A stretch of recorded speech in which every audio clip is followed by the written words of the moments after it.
चलिए देखिए, क्वेश्चन है आपके सामने। हमारा मूल अधिकार किस देश से लिया गया है? तो जो हमारा मूल अधिकार है वो अमेरिका के संविधान से लाया गया है, जो ऑप्शन नंबर 1 है। अब आगे देखते हैं, मैग्ना कार्टा किस भाग को कहा जाता है? तो हमारे भारतीय संविधान के भाग 3 को मैग्ना कार्टा कहा जाता है। किस भाग को? भाग 3 को, जो ऑप्शन नंबर 3 पर है। अब चलिए नेक्स्ट क्वेश्चन देखते हैं। मूल अधिकार को थोड़े समय के लिए निलंबित कर सकते हैं। कह रहा है क्वेश्चन कि आपका जो मूल अधिकार है वो थोड़े समय के लिए रोक लिया जाएगा। वह रोका जो जाएगा, किसके द्वारा रोका जाएगा? तो वह राष्ट्रपति। राष्ट्रपति आपके मूल अधिकार को कुछ समय के लिए क्या कर सकते हैं? निलंबित कर सकते हैं। आगे का प्रश्न है, मौलिक अधिकार क्या है? तो जो हमारा मौलिक अधिकार है वह बाध्य योग्य है। अगर आपका कोई मौलिक अधिकार छीनने की कोशिश करता है तो आप उससे कोर्ट में जाकर बात विवाद उस पर हो सकता है, चर्चा हम लोग कर सकते हैं। तो यह हमारा बाध्य योग है। अब चलिए नेक्स्ट क्वेश्चन चलते हैं। मौलिक अधिकार में संशोधन करने में कौन सक्षम है? अगर मौलिक अधिकार को कोई भी संशोधन करना है या नहीं करना है, या क्या करना है मौलिक अधिकार में, क्या जोड़ा जाए क्या घटाया जाए, तो इस अधिकार में संशोधन करने के लिए कौन सक्षम है? तो वो आपका संसद है। कौन सक्षम है? आपका संसद। संसद चाहेगी तो आपके मूल अधिकार में कुछ भी नियम कानून बना सकती है। मूल अधिकार को हमेशा के लिए प्रतिबंध लगा सकता है। मतलब कि आपका मूल अधिकार जो है हमेशा के लिए समाप्त किया जा सकता है। वह समाप्त कौन करता है? तो संसद। यहाँ पर सांसद हो गए, यहाँ पर संसद होगा। क्या होगा यहाँ पर? संसद। यहाँ पर होगा आपका संसद। वहाँ पर सांसद और संसद में अंतर होता है। सांसद जो होता है, संसद के अंदर बैठने वाले सदस्यों को सांसद कहते हैं। और संसद एक भवन का नाम है जिसमें दो सदन होता है, लोकसभा और राज्यसभा। तो यहाँ पर संसद होगा, यहाँ पर क्या होगा? संसद, जो ऑप्शन नंबर 3 पर है। अब नेक्स्ट क्वेश्चन चलते हैं।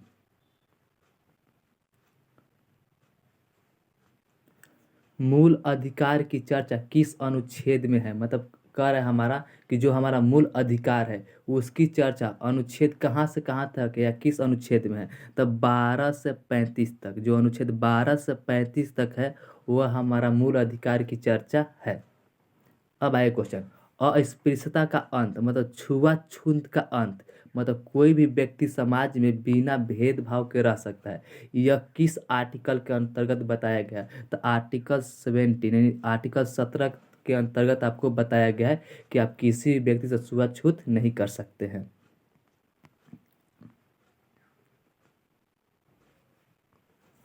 संविधान किस प्रावधान द्वारा अस्पृश्यता का अनुमान दिया गया है? यही तुम्हारा आपका क्वेश्चन है कि संविधान के कौन सा अनुच्छेद है जिसमें यह बताया गया है कि आप किसी के को अस्पृश्यता नहीं कर सकते, यानी कि छुआछूत नहीं रख सकते। तो अनुच्छेद 17 यानी कि ऑप्शन नंबर 3 पर। मूल अधिकार, मूल अधिकार क्या है? तो कभी भी निलंबित नहीं किया जा सकता। ये गलत है। मूल अधिकार को हम निलंबित कर सकते हैं, नहीं कब कर सकते हैं हम देखिए। तो ये आगे ऑप्शन देखते हैं। प्रधानमंत्री के निर्देशों में निलंबित हो सकते हैं? नहीं, प्रधानमंत्री हमारे मूल अधिकार को कुछ भी नहीं ठेस पहुंचा सकते, कुछ नहीं कर सकते। राष्ट्रपति की इच्छा पर निलंबित हो सकते हैं? नहीं, राष्ट्रपति की इच्छा पर भी यह निलंबित नहीं हो सकता। लेकिन जब आपातकाल की बात आएगी, आपातकालीन स्थिति में, आपातकालीन स्थिति में राष्ट्रपति आपके मूल अधिकार को क्या कर सकते हैं? सीमित कर सकते हैं। क्या कर सकते हैं? सीमित कर सकते हैं, जो ऑप्शन नंबर 4 में है। अब आगे चलते हैं। मूल अधिकार में से कौन सी स्वतंत्रता नहीं दी गई है? जो हमारा मूल अधिकार में कौन स्वतंत्रता नहीं है? तो हड़ताल करने की आज़ादी हमें नहीं दिया गया है। हमें हड़ताल करने की आज़ादी हमें नहीं दिया गया है।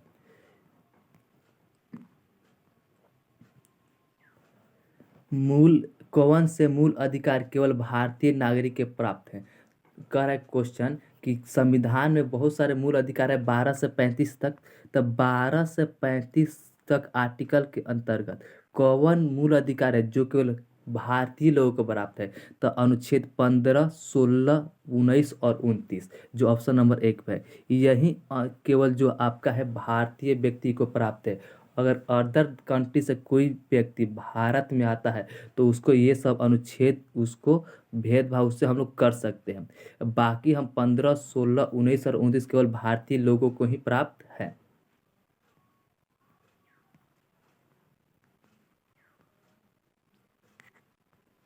आपातकालीन की घोषणा हो तब निम्नलिखित में से कौन मूल अधिकार को छोड़कर अन्य सभी मूल अधिकार को प्रवर्तन के लिए न्यायालय में जाने से निलंबित रहता है। कह रहा है कि आपके अगर आपातकालीन स्थिति पैदा हो गई, यानी कि आपके देश में आपातकाल लागू हो गया, तो कौन आर्टिकल है जिसे छोड़कर बाकी सभी आर्टिकल को हम लोग निलंबित कर सकते हैं। तो 20 और 21 किसी भी स्थिति में आपका निलंबित नहीं किया जा सकता और ना तो संसद इसे नष्ट कर सकती है। 20 और 21 हर स्थिति में आपका क्या होता है, विद्यमान रहता है। बाकी सभी आर्टिकल को हम लोग क्या कर सकते हैं, निलंबित या खत्म कर सकते हैं आपातकाल की स्थिति में। अब देखिए आगे, संवैधानिक उपचारों का अधिकार वर्णन किस अनुच्छेद में है। जो संवैधानिक उपचार है इसका वर्णन हमारे संविधान का अनुच्छेद 32 के अंतर्गत किया गया है, जिसमें क्या होता है, इसमें रीट निकलता है। जो रीट होता है 5 प्रकार का होता है। अब आगे चलते हैं।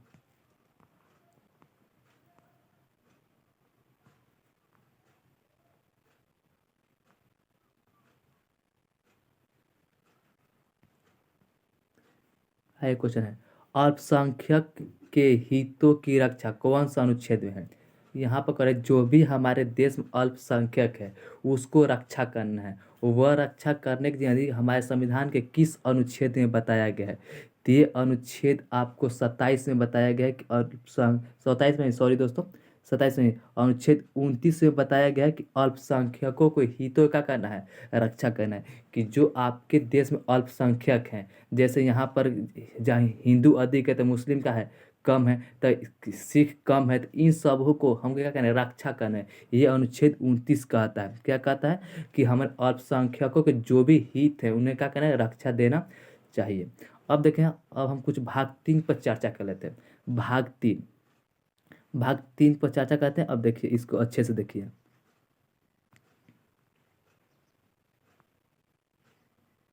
भाग 3 क्या है, हमारा भाग 3। जो हमारा भाग 3 है इसे मौलिक अधिकार या मूल अधिकार के नाम से जानते हैं। इसमें टोटल अनुच्छेद 12 से लेकर 35 तक है जो आपका मूल अधिकार या मौलिक अधिकार है। मूल अधिकार या मौलिक अधिकार वे अधिकार हैं जो आपसे कोई भी आपको नहीं ले सकता। आपसे कोई भी अधिकार वो आपसे छीन नहीं सकता। यहाँ तक कि राष्ट्रपति और प्रधानमंत्री भी नहीं छीन सकते, और ना ही कोई व्यक्ति। जो हमारा मूल अधिकार वह कहाँ से लाया गया है, अमेरिका से लाया गया है। क्या, कहाँ से लाया गया, अमेरिका से। इसे हम लोग मैग्ना कार्टा के नाम से भी जानते हैं, जो कि एक फ्रेंच भाषा है। कौन भाषा, फ्रेंच भाषा है, यानी फ्रांस का एक भाषा है जिसका प्रयोग ब्रिटेन ने किया था। जिसका प्रयोग किसने किया था, ब्रिटेन ने किया था। यह नैसर्गिक होता है। क्या होता है, नैसर्गिक, मतलब ये आपको जन्म से ही मिल जाता है। ये नहीं कि आपके लिए इसका योग्यता चाहिए, योग्यता नहीं चाहिए। अगर आप जन्म लेते हैं तो वहीं से आपके मूल अधिकार मिल जाते हैं। अब इस पर जो भी कानून बनाना है या पूरी तरह से हटाना है मूल अधिकार, कौन से मूल अधिकार को समाप्त करना है या थोड़े समय के लिए रोकना है, तो जो प्रतिबंध लगाने का काम करेगा, जो प्रतिबंध लगाने का काम करेगा, वह काम करेगा संसद। कौन करेगा, संसद। संसद आपके मूल अधिकार को प्रतिबंध लगा सकता है, मतलब समाप्त कर सकता है। लेकिन अगर क्या करना है, आपको निलंब करना है, मतलब थोड़े समय के लिए समाप्त करना है, थोड़े समय के लिए, तो वह राष्ट्रपति करेंगे। अब चलिए इससे संबंधित हम आर्टिकल की कुछ चर्चा करते हैं। तो देखिए,